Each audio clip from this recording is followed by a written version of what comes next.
Kan namanya perusahaan THN kan, TH Network, THN. Nah, THN ini sudut pandang Mbak Eka ini apa? Perusahaan apa ya? Sudut pandangnya, sudut pandang Mbak Eka selalu apa ini? Perusahaan apa? Kayak apa, marketing tapi Marketing, marketing tapi dia untuk mengobati, untuk di khusus di bidang marketing, pengobatan. pengobatan. Oke, terus itulah yang tahu deh Mbak.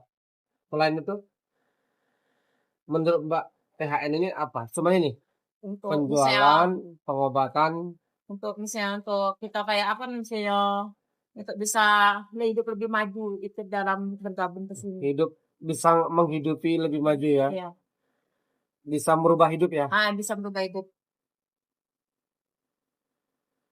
merubah hidup.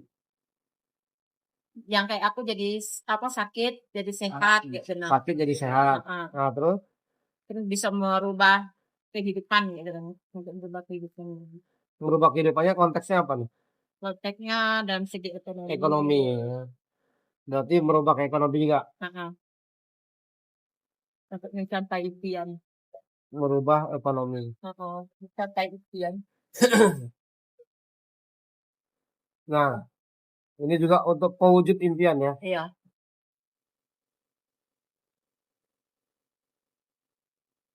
Nah, ini sebenarnya udah bagus Mbak. Kalau sampai berpikirnya THN itu untuk itu, ini udah bagus.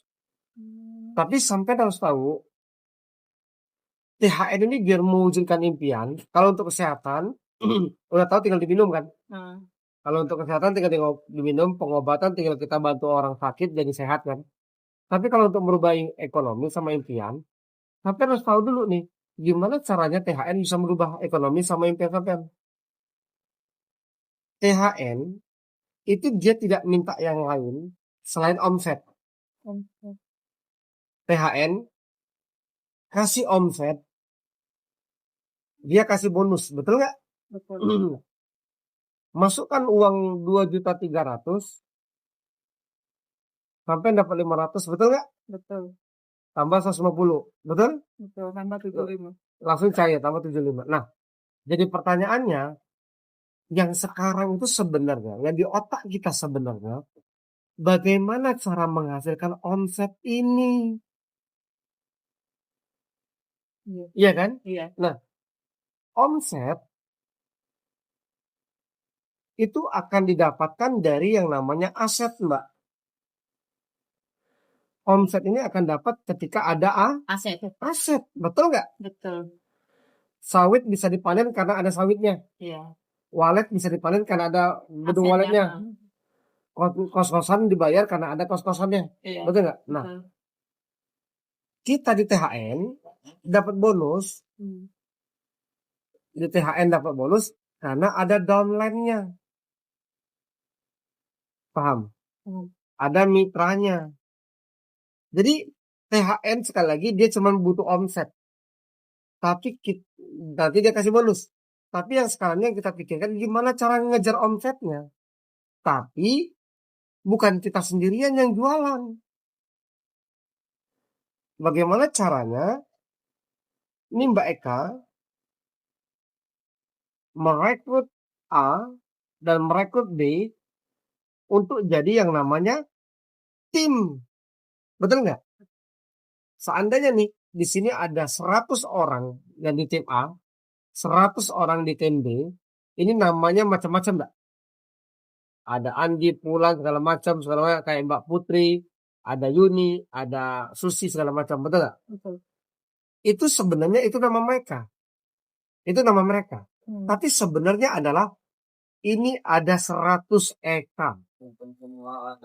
Ini ada 100 ada 100 eka di A, ada 100 eka di B. Ini sebenarnya.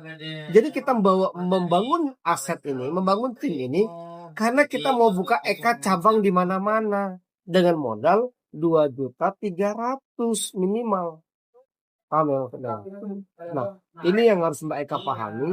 Kenapa kita butuh tim? Nah,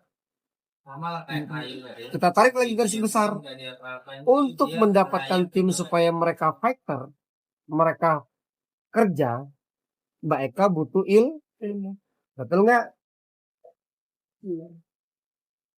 Orang kalau kerja yuk mau nggak? Enggak. Kau ini gimana sih, mau nggak? Enggak. Nggak mau. Mbak Eka butuh ilmu. Nah, ilmu ini dalam dunia network marketing ada dibagi beberapa macam. Yang pertama adalah audiobook. Makanya saya sering suruh dengar di grup, dengar audio. Karena yang ngomong itu adalah orang yang udah sukses. Betul nggak? Betul. Bukan orang-orang biasa itu. Nah, yang kedua adalah buku. Buku kenapa kita baca di MLM? Karena kita ketemu karakter yang macam-macam. Ada yang pendusta, ada yang pengkhianat, ada yang yang ngomongnya besar. Betul nggak? Ada yang jujur. Macam-macam karakter kita ketemu sama mereka.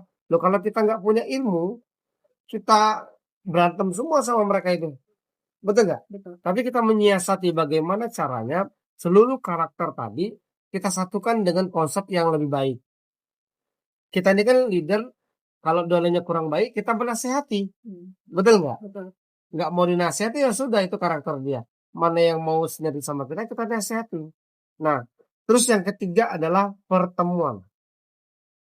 Nah, jadi kalau orang menganggap pertemuan ini mau Zoom maupun offline, dia menganggap ini nih tidak penting, ini udah celaka. Karena pertemuan inilah kita mendapatkan momentum. Kalau buku kita bisa merubah karakter. Kalau audiobook dapat momentum juga. Karena audiobook adalah pertemuan yang dibawa ke rumah. Dan audiobook itu adalah menyatukan bahasa. Audiobook itu bisa menyatukan bahasa. Kalau Mbak dengar audio yang sama Dini, besok ngomongnya pun sama. Mbak pengen pinter kan? Iya. Nah, satu kan audionya, sama kan audionya. Pasti sama omongannya. Nah, yang berikutnya ilmu itu dapatnya dari konsultasi. Sama siapa? Sama upline. Bukan sama crossline, downline, atau orang lain. Makanya bukan bisnisnya. Itu salah besar. Nah, ini banyak orang konsultasi nyocokin. Upline-nya ngomong begini. Mbak Putri, nanti contoh ya. Mbak Putri nanti jangan lupa LPS ya. Ngundang sama yang ini banyak-banyak. Terus Mbak Putri ngubungin Yoyo. Yuk, penting nggak sih LPS? Loh, berarti Mbak Putri nggak percaya sama Dini. Paham maksudnya? Iya. Harusnya Mbak Putri fokus aja apa yang disampaikan Dini. Nah, berarti kalau Mbak Eka dengar audiobook tiap hari, pasti pinter kan? Burung berkicau aja, cara dia biar juara dengerin audio. Iya. Bunyi masteran burung, betul nggak? Terus Mbak Eka baca buku, karakternya pasti berubah, manajemen keuangannya mulai bagus tentu. Terus karakternya, cara berpakaiannya, cara ngomongnya, cara menyelesaikan masalah pasti berubah. Kalau dengar buku, kalau baca buku pasti berubah. Terus datang pertemuan, Mbak Putri, Mbak Eka nanti melihat, oh orang kayak itu bisa sukses, aku pun pasti sukses. Itulah momentum namanya. Nah, akhirnya Mbak Eka berhenti pun nggak mau, kayak Dini disuruh berhenti pun nggak mau, karena aku udah ketemu momentumnya. Aku udah tahu aku kalau buka usaha lagi modal aku berapa, terus aku harus dikerjain sampai tua, harus kerja.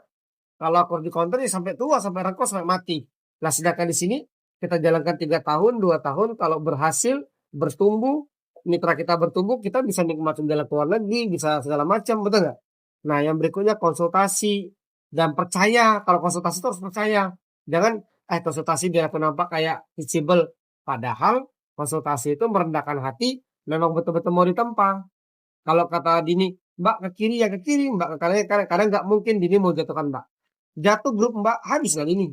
Nah, kita balik sekarang. Mbak udah punya ilmunya. Udah ngantongin ilmunya. Udah pinter closing. Soft sellingnya udah main. Hard sellingnya udah main. Terus bimbing tim udah ada. Kesabaran bimbing timnya udah luar biasa. Akhirnya Mbak punya tim nggak? Punya. Bergerak nggak? Bergerak. Berarti kalau bergerak, seandainya menghasilkan 75, sehari ada 20 pasang, berarti Mbak dapat 1,5 juta nggak? Per hari. Per bulannya? Per bulannya 45 juta. Iya. Walaupun 1 bulan itu Mbak lagi duduk duduk, Tidur. tidur, nyantai, mau digituin. Mau. Nah, ketika Mbak sudah punya omset, berarti punya mitra, berarti kan bergerak. Mbak punya downline, berarti Mbak ada aset.